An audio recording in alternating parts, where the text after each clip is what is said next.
Η Αγγελική θα συντονίσει τη συζήτηση.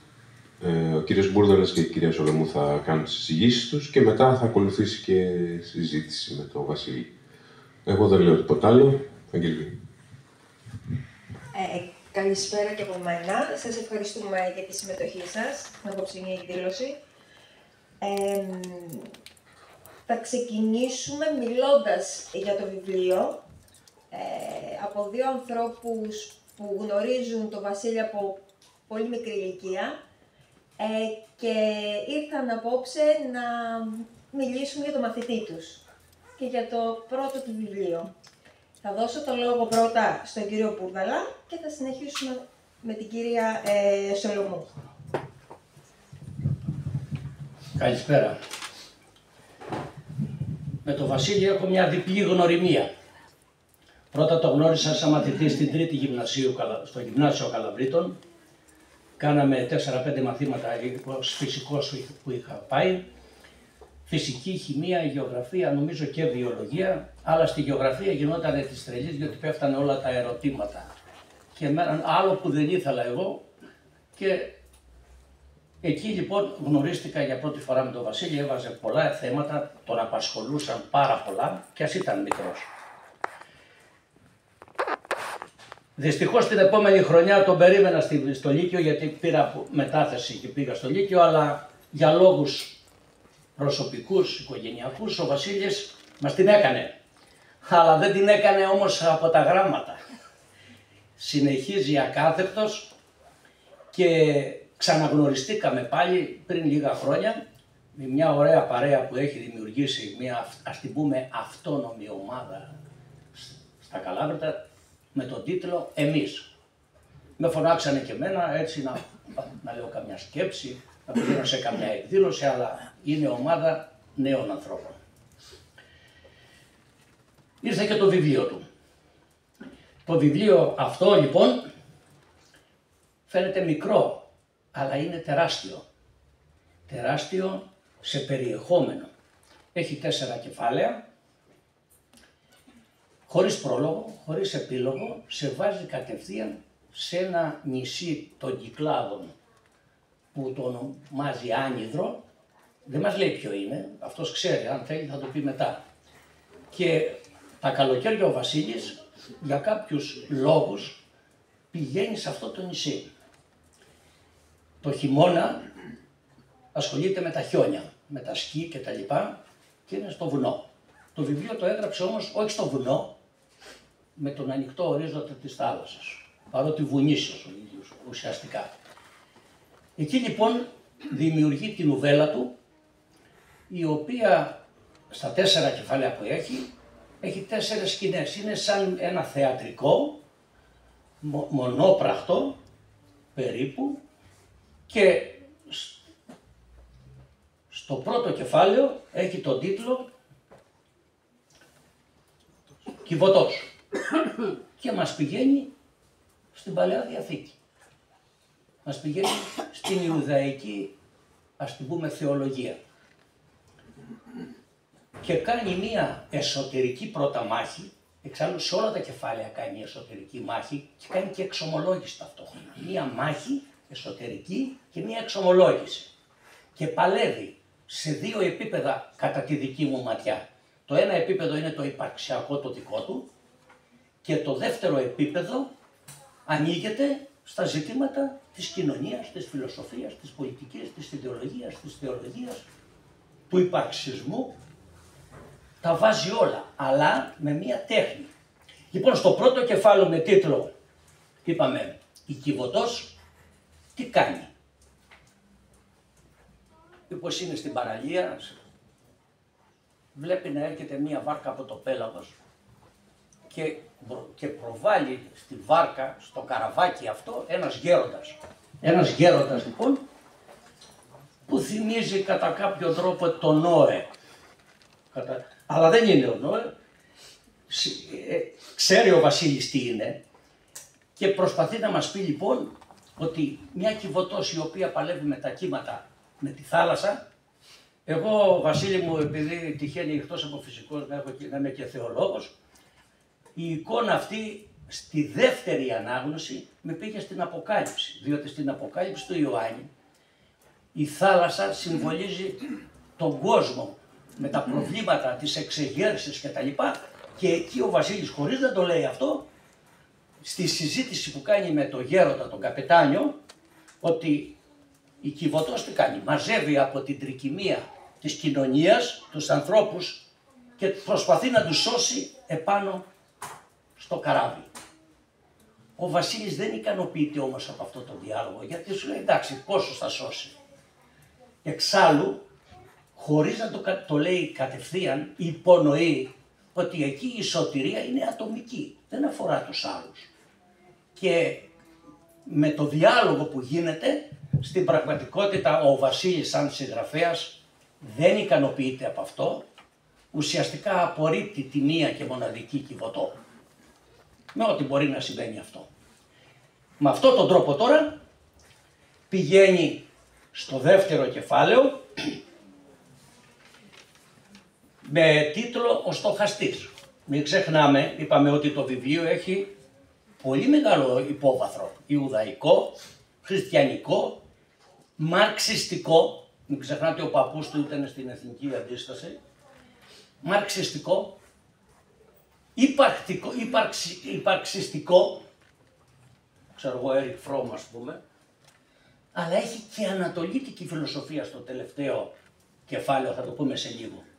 Στο δεύτερο λοιπόν κεφάλαιο με τίτλο, είπαμε, στοχαστής, εκεί λοιπόν στην πραγματικότητα ο στοχαστής είναι ένας επαναστάτης, ο οποίος βάζει ζητήματα ότι δεν μπορεί να υπάρχει ατομική σωτηρία στην κοινωνία, πρέπει να είναι πιο συλλογική. Να έχει αγώνας για τη δικαιοσύνη κτλ. Τα ξέρουμε αυτά. Αλλά στη συζήτηση που γίνεται με αυτό το στοχαστή και με επιχειρήματα, ενώ απορρίπτεται η μία και μοναδική εικόνα της μιας και μοναδικής Κιβωτού, εκεί αφήνεται να εννοηθεί ότι μπορεί να υπάρξουν πολλά καράβια ταυτόχρονα, όχι ένα και μοναδικό, πολλά καράβια με θέμα την κοινωνική δικαιοσύνη, μόνο που ο συγγραφέας όμως ούτε από αυτό ικανοποιείται. Και έτσι περνάει λοιπόν στο τρίτο κεφάλαιο με τίτλο «Η Γοργόνα». Εκεί να δείτε τι έχει να γίνει. Τι του βάζει η Γοργόνα που βγαίνει από τη θάλασσα, του λέει ξεγυμνώσου. Εκεί γίνεται η συζήτηση για τη γύμνια. Κατά τη γνώμη μου, ο Βασίλης ουσιαστικά συμβολίζει περισσότερο το τι σημαίνει γύμνια. Γύμνια είναι να φύγεις από τα βάρη τα οποία σου έχουν κληροδοτηθεί από οποιαδήποτε συλλογικότητα μέσα στην οποία μεγάλωσες. Οικογένεια, τοπική κοινωνία, σχολείο, θρησκείες, πολιτικά κόμματα, πολιτικά κινήματα. Θα έλεγα εγώ, θα συμπλήρωνα διαφημίσεις από τα μέσα μαζικής ενημέρωσης, σε ίντερνετ κτλ. Του λέει γδίσου. Βέβαια ο Βασίλης γδύθηκε και στα αλήθεια στη νουβέλα και ξάπλωσε με τη Γοργόνα, αλλά αυτό είναι δευτερεύον. Το κύριο ήταν να ξεγυμνωθεί η ψυχή του. Και του έβαλε και κάτι πολύ σημαντικό, μου έκανε πολύ εντύπωση που το έγραψε ο Βασίλης, στο στόμα βέβαια της Γοργόνας αυτό, δεν θα ξεγυμνώνεσαι εάν το κορμί σου δεν το θέλει. Δηλαδή θα το κάνεις στα αλήθεια. Για μένα, διαβάζοντας το κεφάλαιο αυτό, η Γοργόνα γένους βέβαια θηλυκού, μου θυμίζει τη θηλυκή αλήθεια, τη θηλυκή σοφία και τη θηλυκή ελευθερία. Και με αυτά γίνεται η συζήτηση με τη Γοργόνα. Αλλά δεν σταματάει εκεί. Ουσιαστικά δηλαδή εκεί μπαίνει το υπαρκτικό ζήτημα, αυτά τα ζητήματα που έχουν αναπτύξει μεγάλοι φιλόσοφοι υπαρξιστές και θα έλεγα φαίνεται και η γνώση του Έρικ Φρόμ, διότι βάζει πάρα πολύ και το ζήτημα ακόμα μιας θηλυκής έννοιας σημαντικής, η έννοια αγάπη. Και με αυτό το πράγμα τελειώνει ο Βασίλης και το τρίτο κεφάλαιο, αλλά δεν είναι πλήρως ικανοποιημένος. Μετά από αυτό λοιπόν πάμε στην τελευταία πράξη, αλλά πριν φτάσουμε στην τελευταία πράξη, για πρώτη φορά έχει ένα μεγάλο κομμάτι στην αρχή του κεφαλαίου αυτού, με το οποίο παίρνει την ατραπό του. Δηλαδή ένα δύσκολο μονοπάτι, στο οποίο πρέπει να έχει και πάρα πολύ συμβολικά πράγματα, περιγράφοντας εικόνες βέβαια από το νησί. Ανεβαίνει ανηφόρα, περνάει από κάτι στενά που περνάγανε, φαίνεται γίδια εκεί, κάτι πορτούλες με πουρνάρια, δεν ξέρω τι άλλο τι έχει το νησί εκεί πέρα, δεν έχω πάει. Και αφού λοιπόν ανεβαίνει στην κορφή, βλέπει ένα φάρο. Οι φάροι είναι σε ένα ύψωμα, αλλά δεν είναι και στην κορφή του βουνού, είναι και πιο χαμηλά, και παίρνει το δρόμο, αλλά εκεί τον παίρνει μια σκύλα, μια σκυλίτσα, τον παίρνει χαμπάρι, έρχεται, άλλοι λόγω χαϊδεύονται, και για να φτάσουν στο φαροφύλακα. Είχε φαροφύλακα, ένα και μοναδικό φαροφύλακα, όπου συναντάει και γατούλα. Στο κεφάλαιο αυτό, εκτός από όλα τα άλλα, ο Βασίλης ανοίγει και το ζήτημα της οικολογίας, της σχέσης ανθρώπου και φύσης. Μέσα από το σκύλο, μέσα από τη γάτα, μέσα από τη φύση, τις δυσκολίες της φύσης και όλα αυτά, τη θάλασσα μπροστά, έτσι και τα λοιπά, ανοίγει το ζήτημα της οικολογίας, της σχέσης ανθρώπου-φύσης, που στις πόλεις ελάχιστα το βιώνουμε.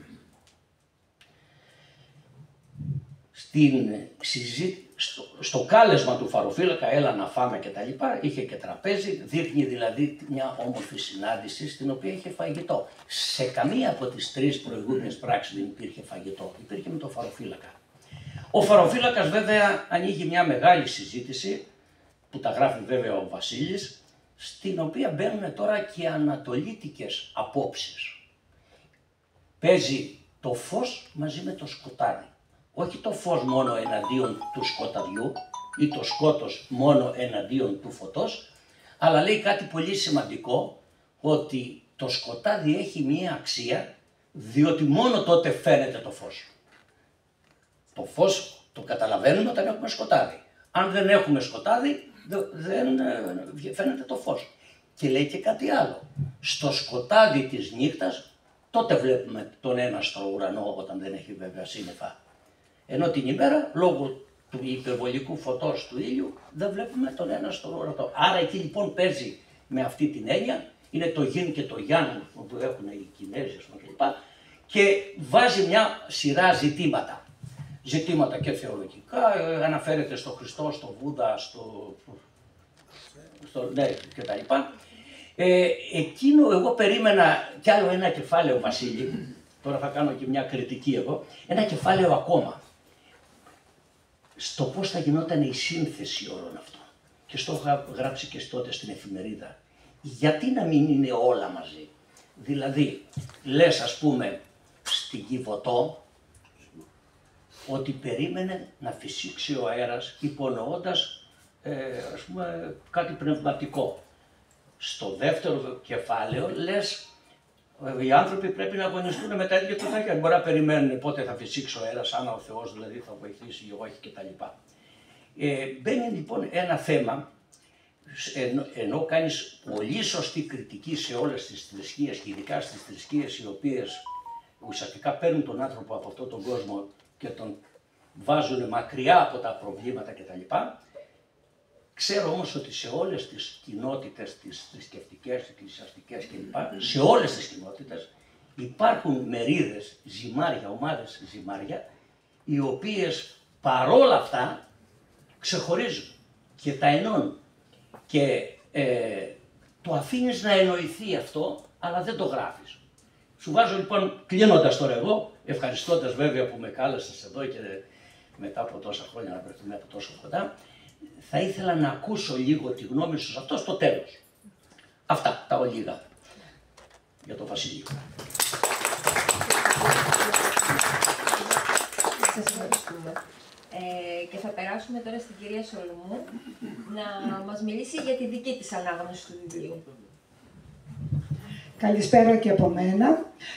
Είναι πάρα πολύ μεγάλη τιμή για μένα και συγκίνηση που βρίσκομαι σε αυτό το πάνελ για να παρουσιάσω το βιβλίο «Να τραπώ» του αγαπημένου μου παλιού μου μαθητή Βασίλη Κοκότη.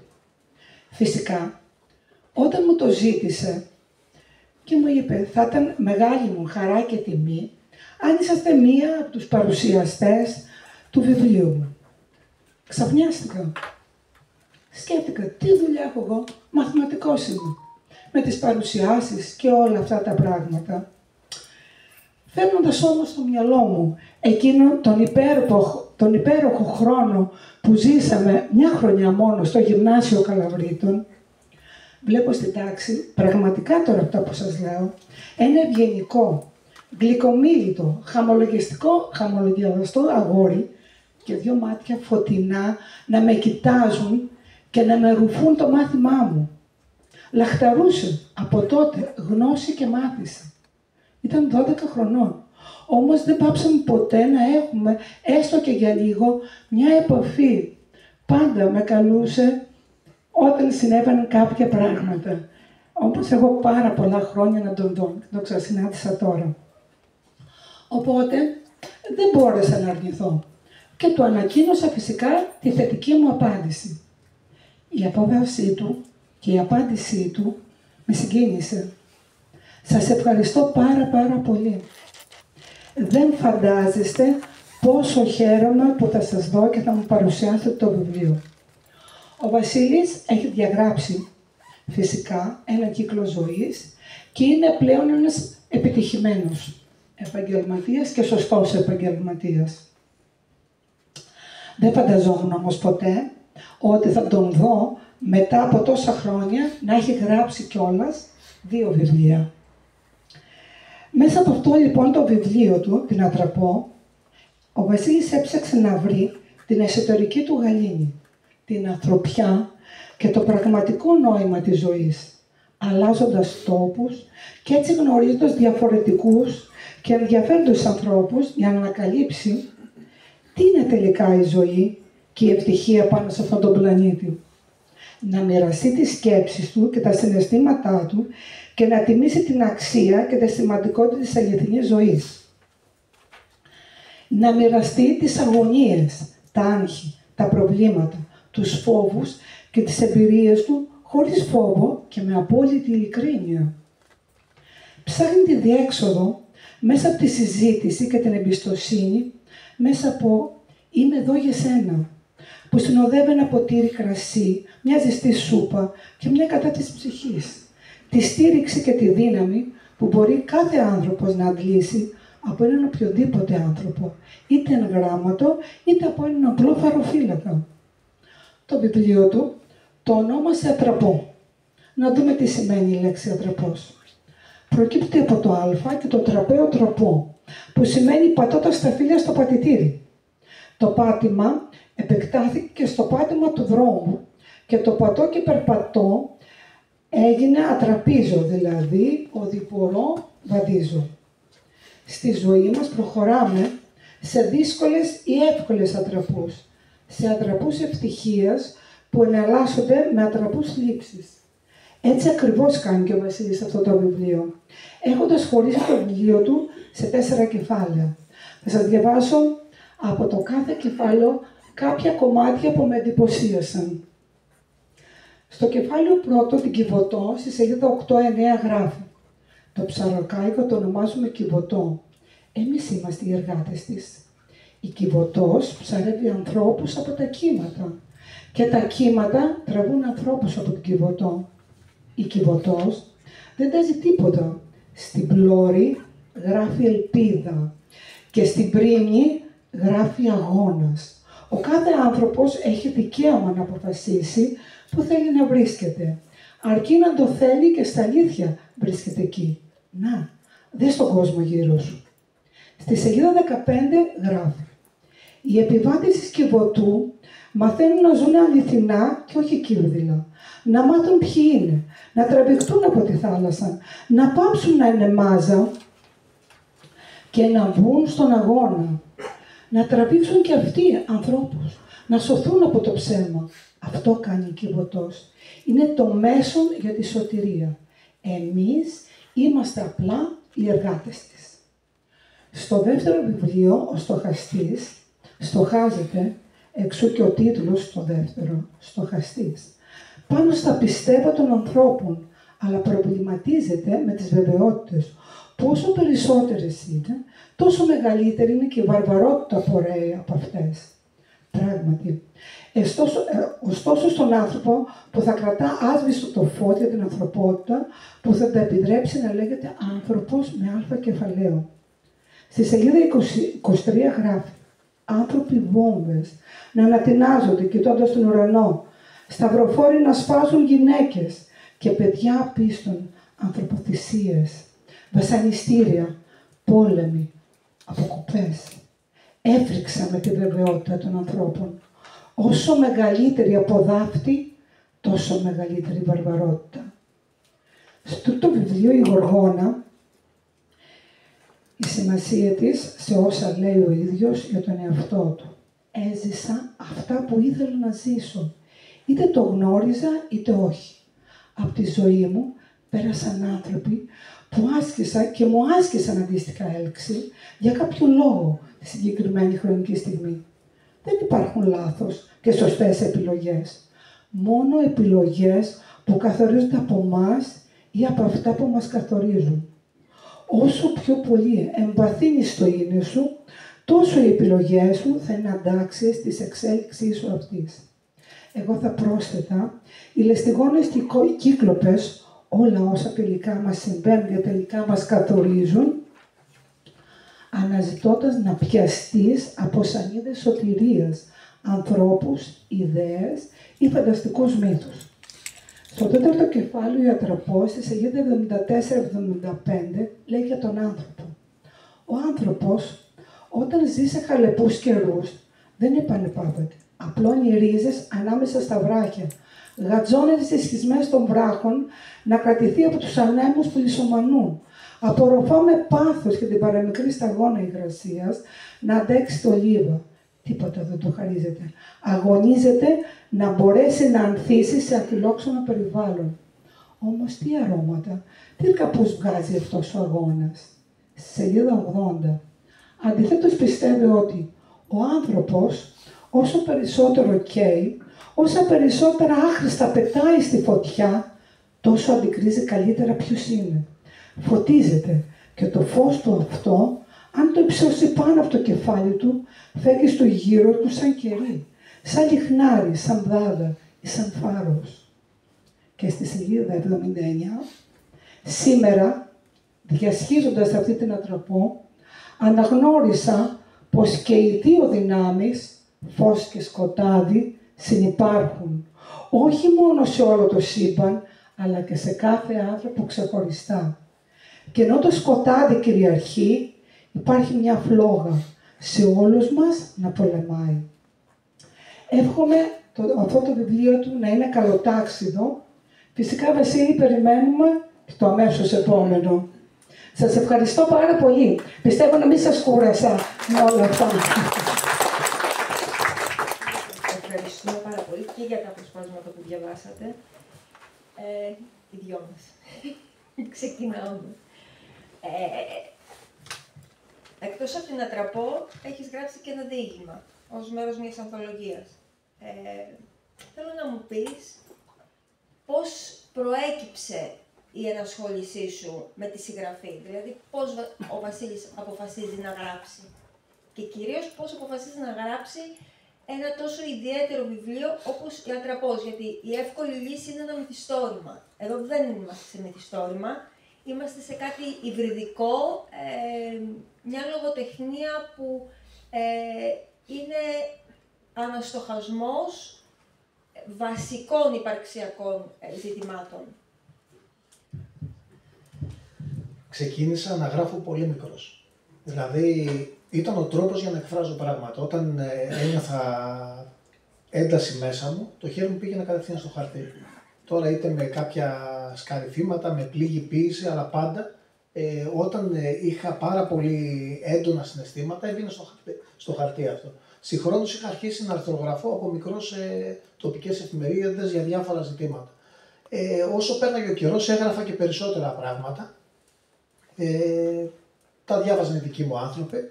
Δεν είχα προσπαθήσει να κάνω κάτι ολοκληρωμένο. Κάποια στιγμή, όταν ήμουν σχεδόν έτοιμος πλέον, δηλαδή είχε δουλέψει αυτό μέσα μου, γύρω στα 30, διαβάζω για ένα διαγωνισμό Αντώνη Σαμαράκη τον τρίτο λογοτεχνικό διαγωνισμό. Και θέλησα να στείλω. ένα διήγημά μου, μάλιστα το έγραψα επί τούτου για το διαγωνισμό, ώστε να δω αν πραγματικά αυτό που αισθάνομαι ότι μπορώ να γράψω κάτι ολοκληρωμένο, αν ισχύει, ή αν απλά είναι στη φαντασία μου, όπως έβλεπα στα reality παιχνίδια κάποιοι να τραγουδάνε γιατί νόμιζαν να τραγουδάνε και γέλαγε όλος ο κόσμος. Λέω, να το στείλω να δω, είναι σημαντικοί άνθρωποι αυτοί που θα το κρίνουν, να δω. Και εκεί πήρα το πρώτο βραβείο. Εκεί ήταν το πρώτο σημάδι που μου δόθηκε να καταλάβω ότι μπορώ να το συνεχίσω. Κατάλαβα δηλαδή ότι είχα μια πρώτη απήχηση όχι από αγαπημένους μου ανθρώπους, αλλά και από ανθρώπους που δεν με γνώριζαν. Και έτσι ξεκίνησα να γράφω ένα μυθιστόρημα. Όχι να τραπώ. Λοιπόν, και καθώς έγραφα αυτό το μυθιστόρημα, σταμάτησα τελείως και πριν από 7 περίπου χρόνια ξεκινάω να γράφω να τραπώ. Δεν σκέφτηκα γιατί σταμάτησα, απλά σταμάτησα.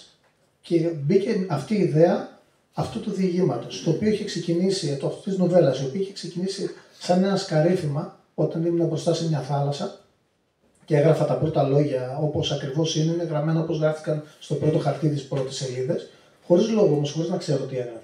Κάποια στιγμή λοιπόν μου ήρθε στο μυαλό μου ότι τώρα ξέρω γιατί το έγραψα και ξεκινάνε οι 3 πρώτες συναντήσεις. Η τέταρτη δεν υπήρχε, ήρθε στο τέλος. Και μου μπαίνει μια παράξενη ιδέα ότι αυτό το βιβλίο ήθελα να το γράψω πριν φύγω. Δεν ξέρω πώς ακούγεται, αλλά αυτό ήθελα. Δηλαδή είπα ότι δεν μπορώ να διανοηθώ ότι θα μου συμβεί κάτι, ότι δεν θα είμαι πλέον σε αυτή τη ζωή και δεν θα έχω γράψει αυτό το βιβλίο. Ήθελα να το έχω γράψει. Και ό,τι και αν σήμαινε αυτό.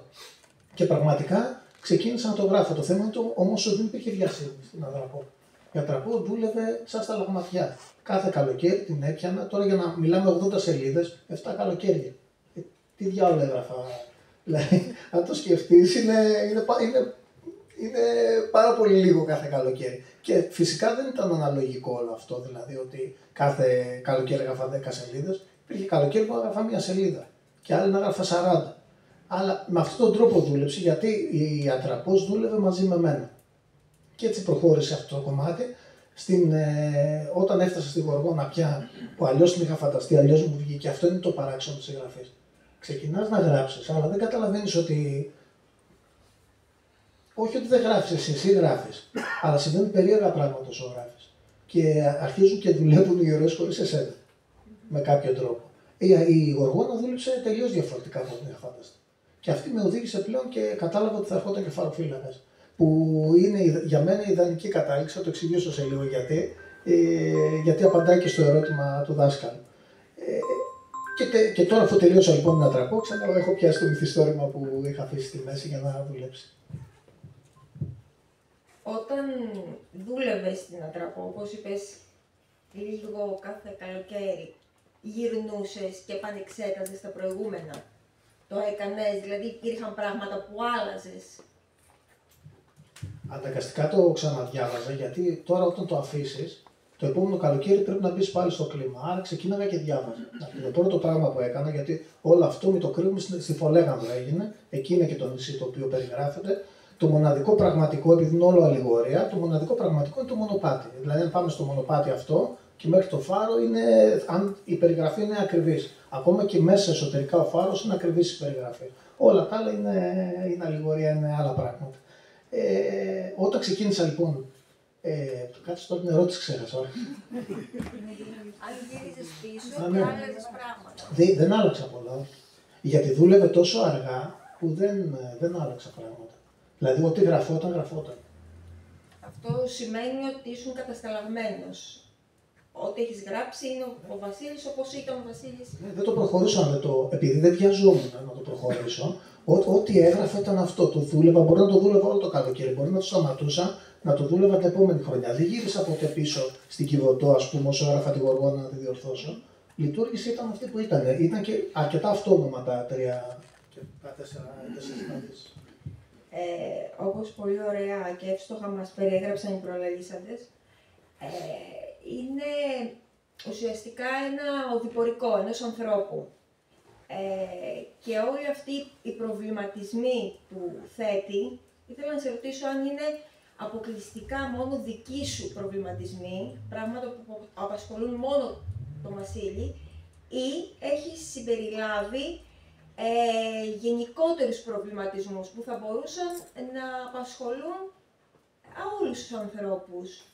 Δηλαδή, έχεις συμπεριλάβει και ερωτήματα που ίσως εσύ να έχεις ήδη απαντήσει. Η ατραπός είναι η προσπάθεια χαρτογράφησης της πορείας ενός ανθρώπου μέσα στη ζωή του, μέσα στον κόσμο τον οποίο ζει. Η πορεία των ανθρώπων σε πολύ μεγάλο βαθμό και οι αγωνίες μοιάζουν σε πολύ μεγάλο βαθμό. Δεν θεωρώ δηλαδή ότι είχα κάποιες μοναδικές αγωνίες που κάποιος άλλος δεν τις είχε. Φανταζόμουν λοιπόν ότι γράφοντας αυτές τις αγωνίες θα αγγίξω και άλλους. Οι άνθρωποι που ανεβαίνουμε στο βουνό έχουμε παρόμοιες αγωνίες, έτσι πάω στο φυσικό ας πούμε. Έτσι που θα βρούμε νερό, αν θα έχει, πώς θα είναι ο καιρός, τι θα γίνει αυτό, πώς θα περάσουμε το πέρασμα.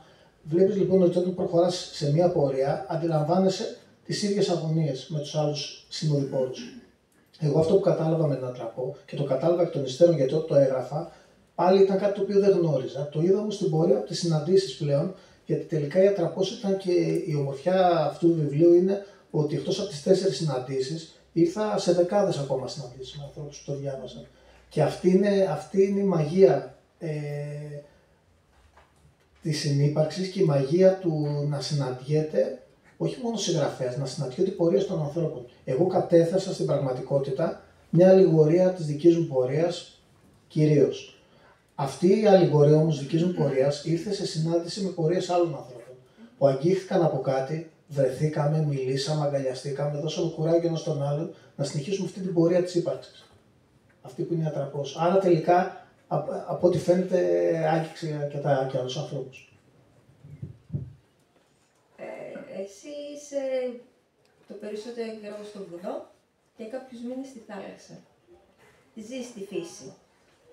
Θέλω να ρωτήσω πόσο σημαντική είναι η επαφή με τη φύση και πόσο έχει οδηγήσει στον ατομικισμό αυτή η απομόνωση που ζούμε εμείς στην πόλη, σε αντίθεση με τους ανθρώπους που βρίσκονται εκτός. Εδώ θα κάνω μια αυτοκριτική σε αυτούς που ζούμε στη φύση. Ένα μεγάλο ποσοστό ζούμε αστικά μέσα στη φύση. Είναι θλιβερό, αλλά πραγματικά, η Παναγιώτης το ξέρει πολύ καλά, οι περισσότεροι άνθρωποι ακόμα και στα χωριά πλέον σε μεγάλο βαθμό ζούμε αστικά. Κλεισμένοι, μπορεί να μην είμαστε στην πολυκατοικία, σε αντίστοιχα κουτιά με τον ίδιο τρόπο ψωνίζουμε ψωμί από το ψωμά ή από το φούρνο. Δεν έχουμε επαφή, ψωνίζουμε μόνο από το μανάβι, δεν έχουμε επαφή, δεν ξέρουμε πώς βγαίνει ο σπόρος, δεν ξέρουμε αρκετά πράγματα. Επίσης, πάρα πολλοί δεν περπατάνε στη φύση. Πρέπει να φτάσει 50-60 χρονών, να σου πει ο γιατρός πρέπει να περπατάς για την καρδιά σου και αρχίζει να περπατάς έτσι. Κάτι το οποίο μπορείς να το κάνεις από μικρό παιδί. Γενικά, έχουμε χάσει την επαφή με τη φύση οι άνθρωποι. Και μέσα σε αυτούς τους ανθρώπους είμαι και εγώ, παρόλο ότι είμαι μέσα στα ορεινά σπορ και είμαι μέσα στο βουνά κτλ. Αυτή την πραγματική, την ουσιαστική επαφή. Γιατί η φύση είναι η μάνα μας. Είναι σαν να αποκόπτεσαι από το στήθος της μητέρας σου, σαν να χάνεις ας πούμε τελείως την επαφή με την πραγματική σου μάνα. Αυτή την έχουμε χάσει. Ήρθα λοιπόν σε μια ηλικία να αποζήτησα. Και ένα κομμάτι σε αυτό το βιβλίο είναι η αναζήτηση, η επιστροφή της αναζήτησης πάλι της φύσης και της μάνας ως πλέον μια διδασκαλία, ως μια συνύπαρξη. Και αυτό νομίζω ότι σε κάνει πιο ισορροπημένο άνθρωπο. Έχουμε χάσει πάρα πολλά μέσα από τον αστικό τρόπο ζωής. Μέσα από το ρολόι, μέσα από το συνεχές τρέξιμο, αυτό που λέω πολλές φορές, σαν τα σκυλιά γύρω από την ουρά μας. Εμείς στη δουλειά μου, σεζόν μπαίνει, σεζόν βγαίνει. Θα ρίξει χιόνι, δεν θα ρίξει χιόνι. Θα έχει φέτος, δεν θα έχει φέτος. Δηλαδή είναι μια κατάσταση κυκλική, η οποία φεύγει η ζωή, περνά τα χρόνια. Και τι κάνουμε, τρέχουμε σε ένα κυλιόμενο διάδρομο τώρα και πάμε να φτάσουμε ένα στον άλλο. Αυτό κάνουμε. Τρέχουμε όλοι σε κυλιόμενους διαδρόμους και ανταγωνιστές και τρέχουμε πάνω ποιος θα τρέξει πιο γρήγορα. Και πού να τρέξει πιο γρήγορα, σε κυλιόμενο διάδρομο είσαι. Είναι τραγικό αυτό που ζούμε. Γι' αυτό λοιπόν αυτό που χρειαζόμαστε είναι ο αναστοχασμός. Να δούμε πραγματικά, υπάρχει μια φανταστική ταμπέλα εκεί στο σπίτι που μένω τώρα στη Λούτσα από πίσω με ένα σπρέι το έχει γράψει κάποιος σοφός άνθρωπος. Ξύπνα, η ζωή είναι σαν ένα αστραπή. Αυτή η αστραπή, πώς θα τη ζήσουμε. Αυτή τη λάμψη της, αυτό πάνε να ζήσουμε. Πώς θα την αρπάξουμε, τρέχοντας γύρω-γύρω. Αυτό είναι το ερώτημα. Και αυτά είναι τα ερωτήματα που προσπαθώ να δώσω έτσι κάποια απάντηση μέσα στο βιβλίο. θέλω να γυρίσω λίγο σε ένα άλλο θέμα. Το θέμα της πίστης. Και το λέω πίστη, είναι η πίστη στο Θεό ή σε κάποια ανώτερη δύναμη ή η πίστη στον εαυτό που θεωρείς πιο καταλυτική στην πορεία ενός ανθρώπου. Η πίστη είναι μια βεβαιότητα που έχει ένας άνθρωπος για κάτι το οποίο τον έχει πείσει. Αυτή είναι η αιτία για πάρα πολλά εγκλήματα στην ανθρωπότητα. Καταρχήν, ξεκινάω από την άσχημη πλευρά. Έτσι. Δηλαδή, αυτή τη στιγμή ανατινάζονται άνθρωποι μέσα σε πλατείες με άλλους ανθρώπους γιατί η πίστη τους οδηγεί εκεί. Κάποιοι έχουν γίνει σταυροφόροι παλιότερα για αυτό το λόγο. Υπάρχουν και σύγχρονοι σταυροφόροι. Αυτή τη στιγμή, βέβαια, έχουν μπλέξει και τα πολιτικά μέσα σε αυτό, αλλά πάντα η πίστη είναι ένα πολύ ωραίο εργαλείο για να πείσει τους ανθρώπους να πάνε να σκοτωθούν, να σκοτώσουν άλλους ανθρώπους. Η πίστη λοιπόν χρησιμοποιείται σε πολύ μεγάλο βαθμό, ειδικά από τις θρησκείες, γι' αυτό και κάνω κριτική σε αυτό το κομμάτι. Από τις θρησκείες χρησιμοποιείται σε μεγάλο βαθμό ενάντια ακόμα και στο DNA τους. Δηλαδή, στη χριστιανική θρησκεία ήταν μια θρησκεία αγάπης και ειρήνης. Τι σχέση είχε με τις σταυροφορίες, τι σχέση είχε με όλα αυτά. Ακόμα και οι Εβραϊκοί, με το δικό της τρόπο, αν και η Παλιά Διαθήκη είναι γεμάτη σφαγές, τέλος πάντων υποτίθεται ότι οι θρησκείες είχαν φτιαχτεί για να εξημερώνουν τον άνθρωπο, όχι να τον αγριεύουν. Αυτή τη στιγμή η θρησκευτική πίστη είναι καταλυτική ώστε ο άνθρωπος να γίνει περισσότερο αγρίμη και να γίνει ακόμη πιο Ταλιμπάν. Και Ταλιμπάν έχουμε όχι μόνο μουσουλμάνους Ταλιμπάν, έχουμε Ταλιμπάν σε όλα τα θρησκεύματα. Δυστυχώς όμως έχουμε και στις μη ένθεες θρησκείες, όπως τον κομμουνισμό.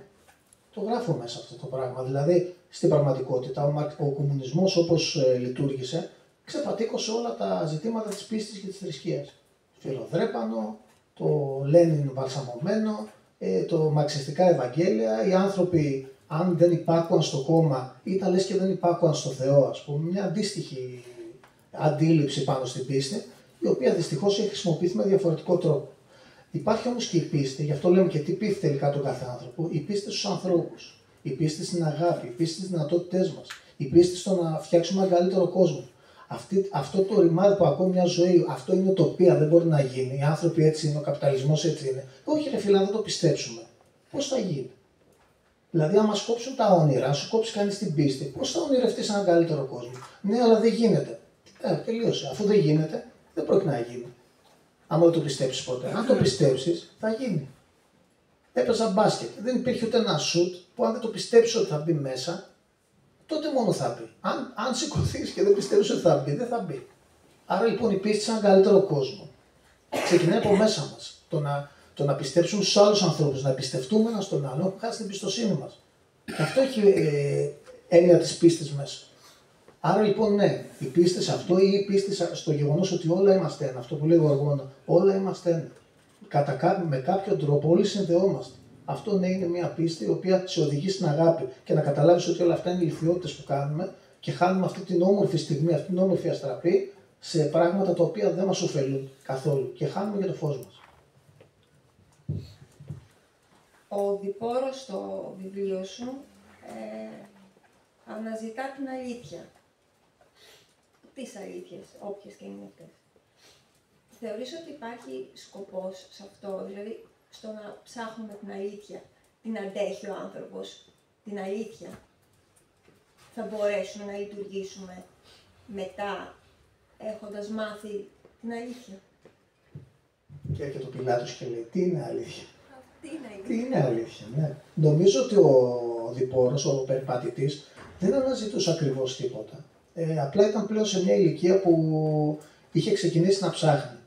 Και οι συναντήσεις άρχισαν να τον οδηγούν η μία πίσω την άλλη. Τελικά απλά διάλεξε λίγο το δύσκολο μονοπάτι. Τώρα τελικά αν βρήκε την αλήθεια δεν το ξέρω, γιατί με κανέναν τρόπο δεν ευαγγελίζουμε ότι έχω βρει την αλήθεια σε καμία περίπτωση. Σε καμία περίπτωση. Όμως το να θέτεις ερωτήματα, το να ψάχνεις, το να αναζητείς, το να γλιστρήσεις, να ξανασηκωθείς και την αλήθεια να μην βρεις, θα έχεις κάνει μια ωραία πορεία.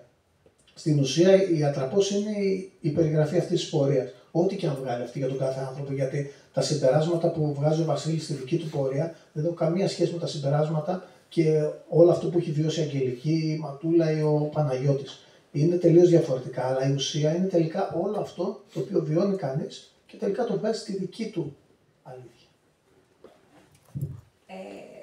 Για να δέσουμε και με την ερώτηση που έγινε. Γιατί αποφάσισες να μην δώσεις ένα συλλογικό, συνοπτικό τέλος, δένοντας όλα τα προηγούμενα στο βιβλίο σου? Και το βιβλίο είναι το απόλυτο δέσιμο σε αυτά τα 4. Κατά τη γνώμη, η Ατραπός είναι όλο το δέσιμο. Και εδώ θα απαντήσει η ίδια η Ατραπός, να το σκέφτηκα την ώρα που το ρώταγε. Αρκεί να το βρω, περίμενα. Για το 50 μου.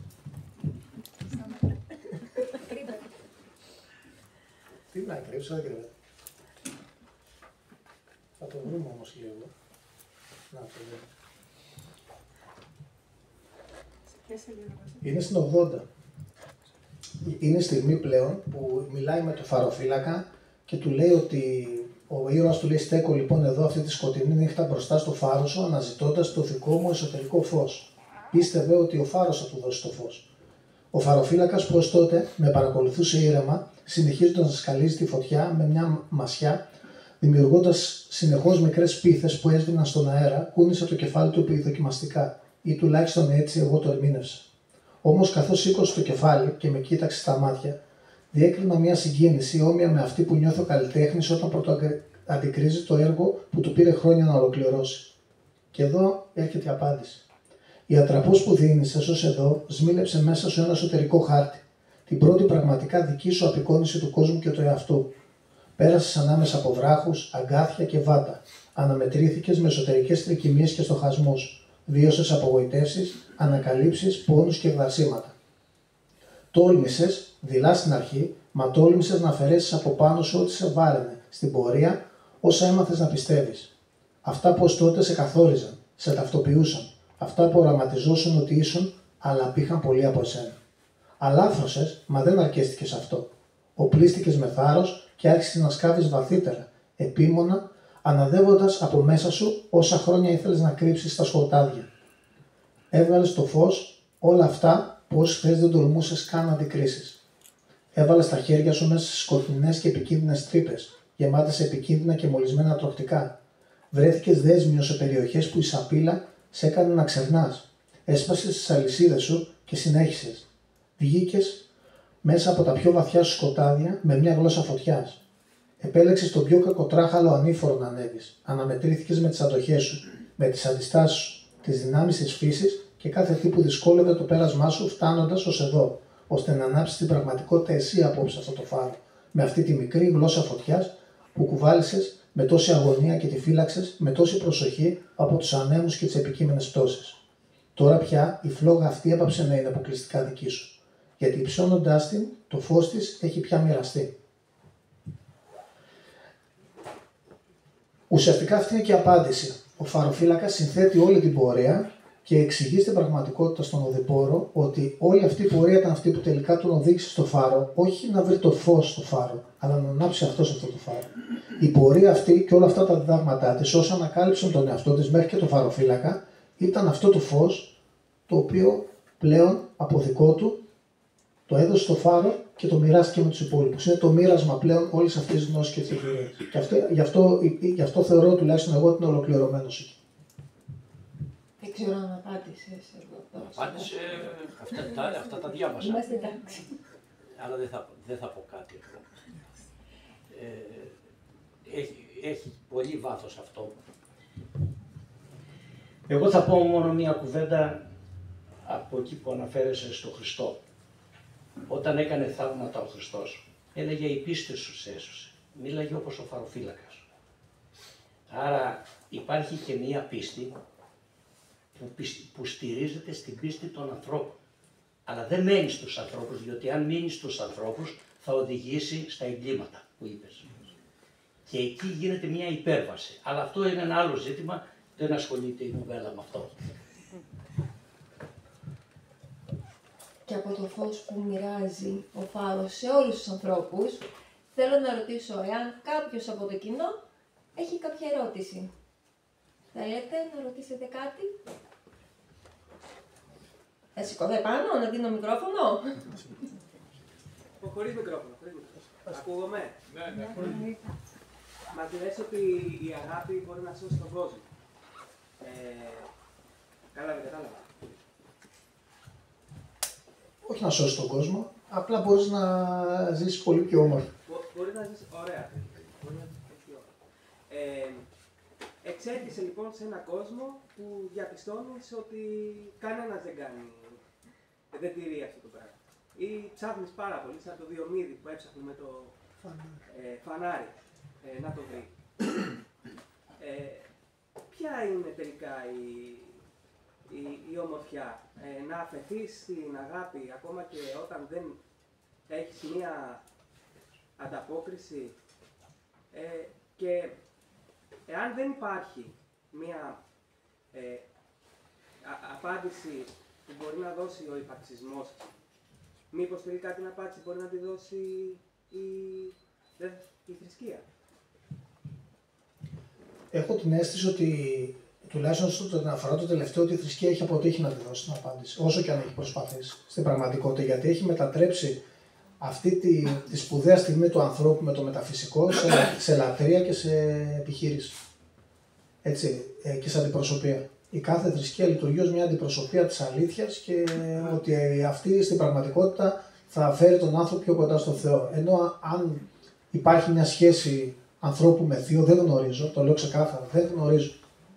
Μακάρι να γνωρίζα, αν το ήξερα θα σας το έλεγα, δεν το γνωρίζω, αλλά δεν ξέρω αν υπάρχει τι ακριβώς υπάρχει, αλλά αυτό που μπορώ να πω είναι ότι είναι σεβαστή σχέση του κάθε ανθρώπου με αυτό το μεταφυσικό, με αυτό που λέμε θείο. Αν λοιπόν αυτό θα μπορούσε να είναι μια απευθεία σχέση, η οποία μπορούσε να αποδώσει κάτι μέσα στον άνθρωπο, πιθανώς αυτό που ονομάζω εγώ όλων, στην πραγματικότητα έρχονται οι θρησκείες για μένα και το καπηλεύονται και το αλλάζουν τα φώτα. Και στην πραγματικότητα στο κάνουν δόγμα, εκεί είναι το πρόβλημα. Εμένα αυτό που με προβληματίζει είναι ο δογματισμός. Εμείς έχουμε την αλήθεια, αυτή είναι η αλήθεια. Τελείωσε. Όλοι οι άλλοι είναι λάθος και εμείς είμαστε σωστοί. Και επειδή το έχω βιώσει αυτό το πράγμα στη ζωή μου, εγώ αυτό πλέον δεν με ικανοποιεί. Από αυτές τις απόλυτες αλήθειες ήθελα να φύγω, όχι για να βρω την αλήθεια, αλλά για να ζήσω τελικά με κάποιο τρόπο. Αυτό τώρα όσον αφορά τώρα την αγάπη, θέλω πάλι να απαντήσει λίγο το βιβλίο σε αυτό, στο σημείο που το αναφέρει, γιατί το αναφέρει με συγκεκριμένο τρόπο.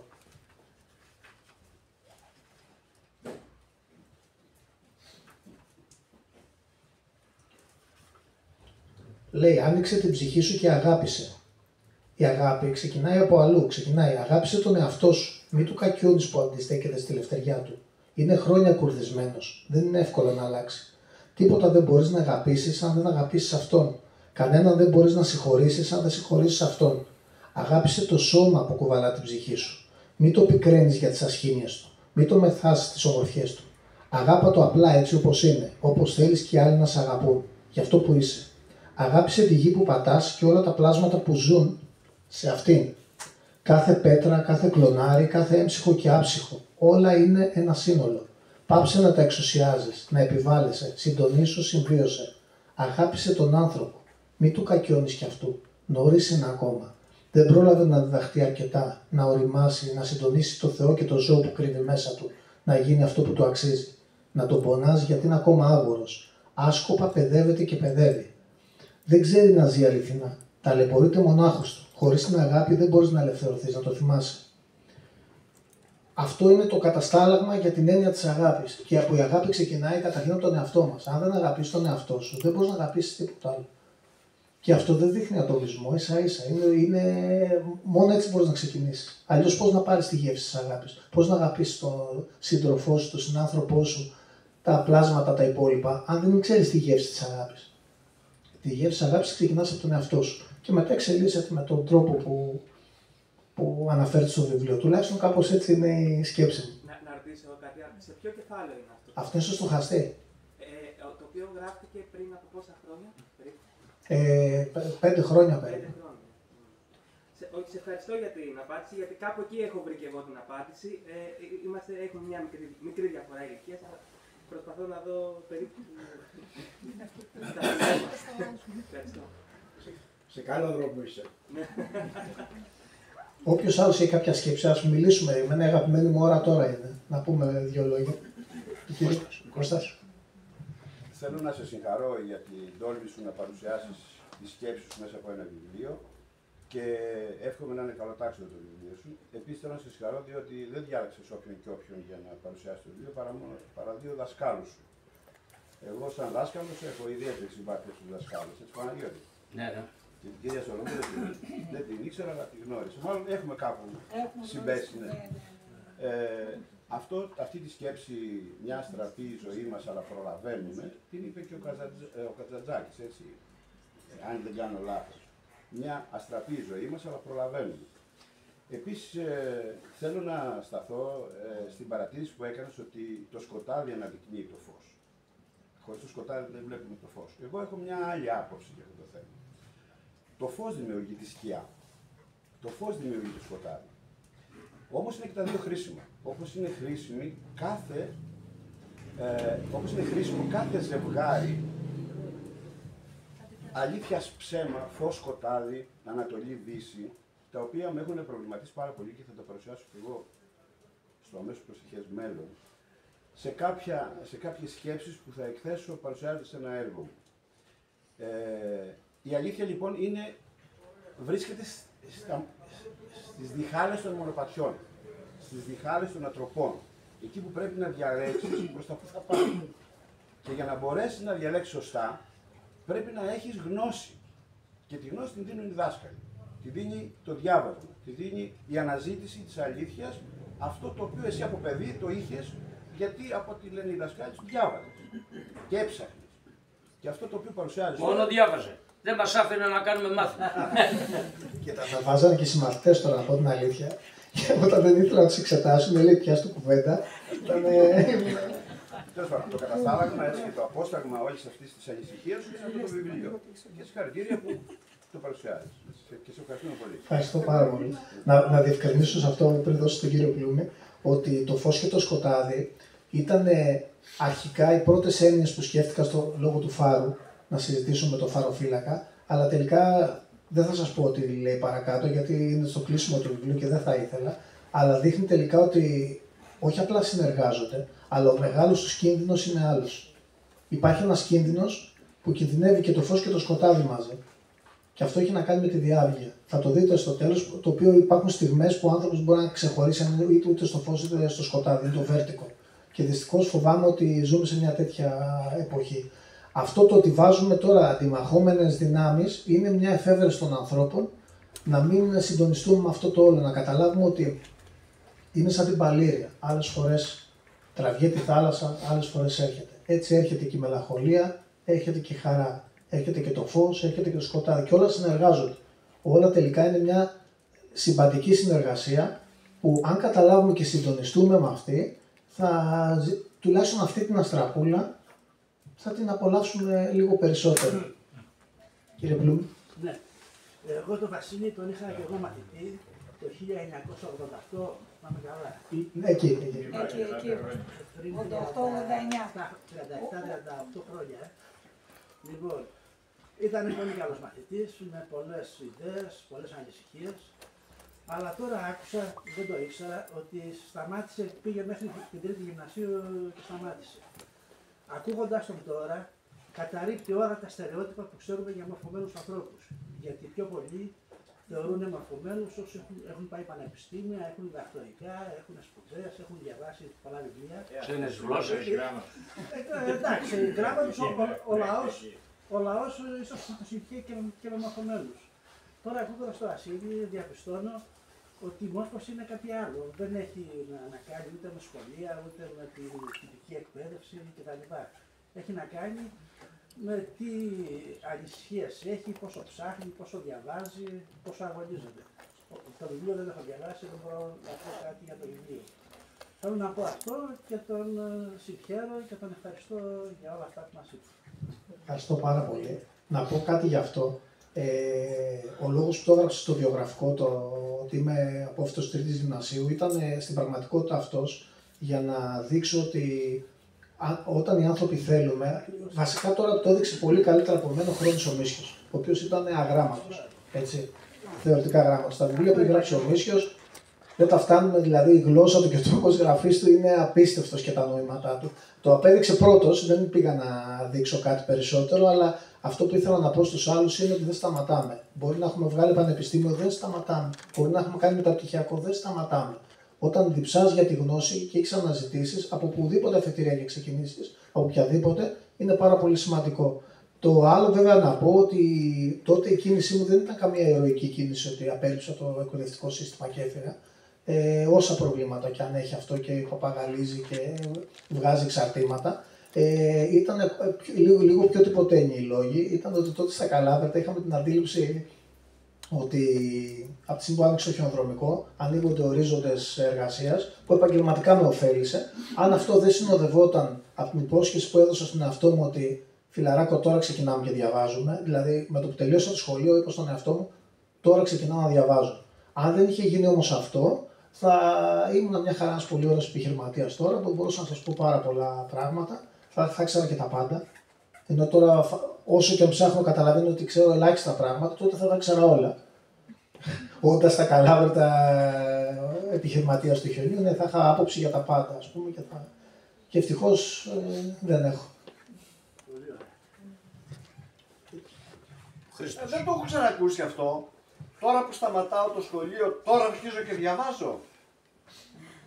Πώς εξηγείται αυτό, πώς να το συλλάβει κανείς? Γιατί μέχρι τότε διάβαζα για τα μαθήματα. Πλέον ξεκινάει. Μέχρι τότε το χρόνο μου το διάβασμα μου το έτρωγε για τα μαθήματα. Τώρα ήρθε η ώρα να διαβάσω για μένα. Και ξεκίνησα με την ιστορία που ήταν το αγαπημένο μου.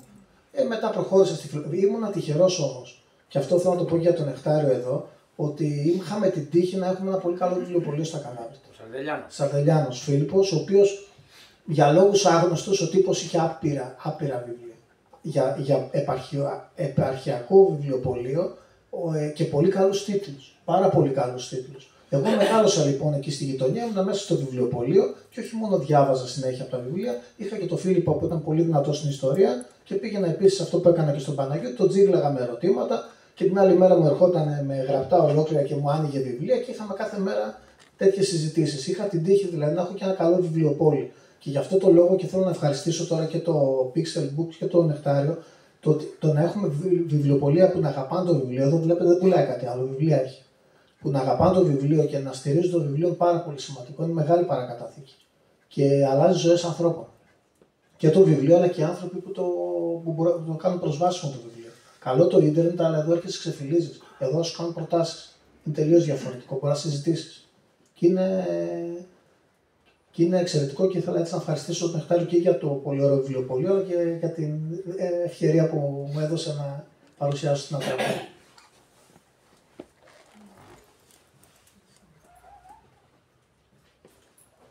Τι άλλο θα πούμε, πριν κλείσουμε, ας κουράσουμε άλλο.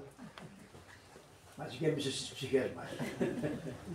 Ευχάριστα, πολύ ευχάριστα. Λοιπόν, να πω δύο λόγια λοιπόν, να ευχαριστήσω όλους που ήρθατε εδώ. Με τιμάει πάρα πολύ η παρουσία σας. Δεν ήξερα στην Πάτρα πραγματικά γιατί δεν έχω πολύ μεγάλο κύκλο γνωριμιών στην Πάτρα. Ήρθαν άνθρωποι όμως αγαπημένοι που έχουμε γνωριστεί με αυτούς μέσα με την δραστηριότητά μου γύρω από το σκι. Πάρα πολλοί φίλοι εδώ που μέχρι τώρα τους έβλεπα μόνο με φόρμες σκι, τώρα τους είδα και με κανονικά ρούχα εδώ. Παιδικοί μου φίλοι, άνθρωποι που έχω συνεργαστεί με κάποιο τρόπο και οι καθηγητές μου. Ευχαριστώ πάρα πολύ που ήρθαν. Να ευχαριστήσω πάρα πολύ και τους καθηγητές μου, αρχικά τον Παναγιώτη και τη Γεια Ανατολία. Και να ευχαριστήσω πολύ και την Αγγελική, η οποία δεν επιλέχθηκε τυχαία, γιατί η Αγγελική όταν της έδωσα το βιβλίο μου μίλησε με απόλυτη ειλικρίνεια. Και εκτιμώ πάρα πολύ την ειλικρίνεια στους ανθρώπους όταν σου μιλάνε για κάτι το οποίο αγαπάς τόσο πολύ και στο αντιμετωπίζουν με ειλικρίνεια και όπως πραγματικά νιώθω ότι πίστευε η ίδια για το βιβλίο. Και μ' άρεσε αυτή η αμεσότητά της και ήθελα να είναι εδώ. Και την ευχαριστώ πολύ. Αν δεν έχουμε κάτι άλλο, δεν θα σας κουράσω άλλο. Σας ευχαριστώ πολύ.